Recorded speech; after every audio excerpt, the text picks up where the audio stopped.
आणि ते तुमचे कॉलेजमध्ये वगैरे तुम्ही ऍडमिशन घेताय तेव्हा तुम्हाला डेमॉन्स्ट्रेशन देतात का? मॅथ्स टीचरला तुम्ही सांगता का मॅडम एक प्रॉब्लेम सॉल्व्ह करून दाखवा, म्हणून कानाखाली वाजवतील तुमच्या. आणि आमच्याकडे येऊन तुम्ही डेमॉन्स्ट्रेशन कसं मागू शकता? आणि दुसरं, तुम्हाला स्कूलमध्ये जॉब देणार किंवा तुम्हाला बिझनेस ओपन करायला सगळं एक्सलेंट करणार असं कुठे सांगतात का? मॅथ्समध्ये तुम्हाला 100 आउट ऑफ 100 आणणार असं टीचर प्रॉमिस करतात का? काय बोलतात, आपका बच्चा प्रॅक्टिस नाही किया उसीलिए उसको कम आया. इथे पण तेच आहे, तुम्ही प्रॅक्टिस नाही केलं तर मी तुमच्या घरी येऊन थोडी शिकवणार आहे, तुमच्या आतमध्ये थोडी जाणार आहे मी. मग मेहनत पाहिजे स्वतः, तुमची स्वतःची तयारी पाहिजे प्रॅक्टिस करायची. तुम्ही नाही केलं तर मी काय करू?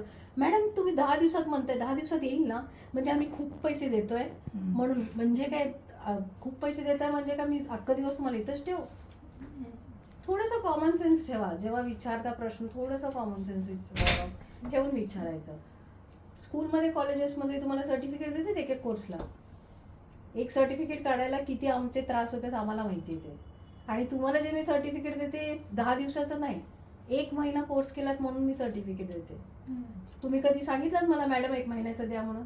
तरी मी स्वतःहून 1 महिन्याचं काय करते, मी लिटरली त्यांना सांगते 1 महिन्यापासून मुलगा म्हणजे जे काही स्टुडंट आहेत इथे प्रॅक्टिस करते, त्यांनी शिकते. बिकॉज तुम्ही कुठेही जॉबला अप्लाय केला त्यांना असं नाही वाटलं पाहिजे 10 दिवसात हा काय शिकला असणार. त्यांना वाटलं पाहिजे की म्हणजे मी जे शिकवते ते तुम्ही 5-6 महिने बसून शिकलात त्या लेवलचं शिकवते. आणि तुम्ही जेव्हा जाऊन 1 महिन्याचं शिकलं म्हणून सांगितल्यानंतर ते लोक लगेच ठेवतात. ठेवल्यानंतरही ते डिसअपॉइंट नाही होणार, बिकॉज तुम्ही इथं परफेक्ट होऊन जाता. 1 महिन्याचं जे व्हॅल्यू आहे तेवढं प्रॅक्टिस करायला लावतो आम्ही इथे. आता विचार करा, तुम्हाला क्लास मी कधी 10:30 to 12:30, ठीक आहे, मी एखादी स्टुडंटसाठी थांबले 11 वाजता सुरू, 12:30 म्हणजे 1 वाजता तुम्हाला हाकलवलं पाहिजे. टाइम किती वाजले बघा, का ठेवलं मी तुम्हाला इथे? वसुलू त्याचे पैसे. 300 कॉल्स येतात आम्हाला दिवसाचे.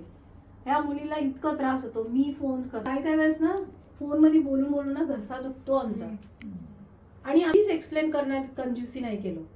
कुणाचाही फोन आला ना शांतपणे बसतो आणि त्यांना व्यवस्थित सांगतो.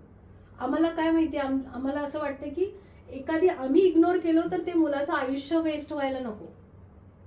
काही मुलं तर असे आहेत घरचे लोक घरच्या बाहेर टाकणार त्या मुलांना, त्या टाइममध्ये इथे येऊन शिकतात. 3 बेकरीज ओपन करून ठेवलेले आहेत माझे स्टुडंट्स. भाव खातो, क्लिअरली सांगते मी. याच्यापेक्षा जास्त मे बी मी 10 दिवसाचा क्लास पण आता फ्युचरमध्ये ठेवणार का नाही माहिती नाही. इतके कोर्सेस आहेत आमचे, म्हणजे ते कधी करणार तेही माहित नाही. 160 कोर्स आहेत. किती लोकांना समजावू? आणि स्पेशली मराठी लोकांचाच प्रॉब्लेम होतो.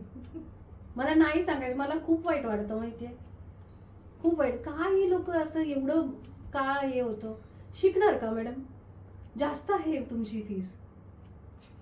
10 दिवस म्हणजे किती? 30 तास घालवतोय आम्ही. 30 तास बोलतेय पण तुम्ही 60 तासांचा कोर्स करून जाता इथून. तर समजायचं रे बाळा थोडंसं. इतकं त्रास करून येतं, आम्ही पण तेवढंच त्रास होऊन करत असणार ना, घरी सगळं सांभाळून मगच इथे येत असणार ना आम्ही पण. समजून घ्यायचं थोडंसं. तुम्हाला तुमचे क्लायंट काही बोलत हो, तुम्हाला कसं वाईट वाटतं? मग आम्हाला पण फट करून तुम्ही बोललात तुमचं फीस जास्त आहे, आम्हाला कसं वाटेल? की घरगुती शिकवतोय किंवा उगाच नावासाठी शेफ कोट घालून शिकवतोय असं पण नाही ना.